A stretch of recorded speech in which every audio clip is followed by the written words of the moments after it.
5 साल हो गए थे सऊदी में काम करते हुए।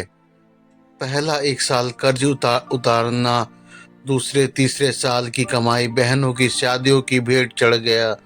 चौथे साल कुछ बचत करके आने की सोचा तो अब्बा की तबीयत खराब हो गई, फिर नहीं आ सका और अब्बू गुजर भी गए।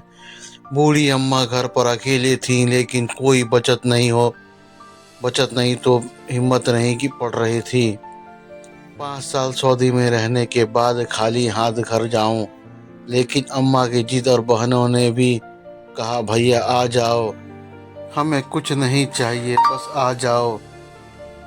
कहा तो हिम्मत बढ़ गई, कुछ उधार बाकी करके टिकट लेके वापस आ गया, क्योंकि मैं सोचता था कि अब कोई जिम्मेदारी तो है नहीं, यहीं पे रहकर कुछ ना कुछ तो कर ही लेंगे। आने के दूसरे दिन बाद बहन के घर मिलने गया और मिल के आते वक्त 100 रुपये अपने भांजे को धरा कर चला गया। फिर वहीं से दूसरे बहन के यहाँ पहुँचने पर पास में पैसे ख़त्म हो चुके थे, लेकिन ये उम्मीद थी कि बहन जो कुछ ज़्यादा नज़दीक है कुछ नहीं बोलेगी।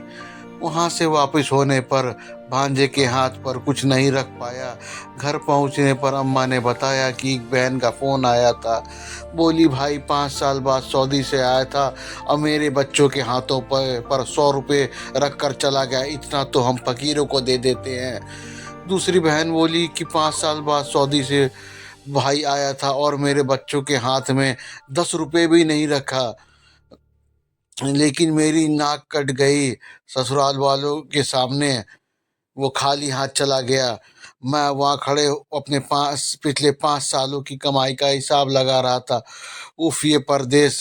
तो ये कहानी दोस्तों कैसी लगी है, real life story, please comment में ज़रूर बताएं और ऐसी तमाम स्टोरी के लिए चैनल को लाइक एंड सब्सक्राइब कर दें।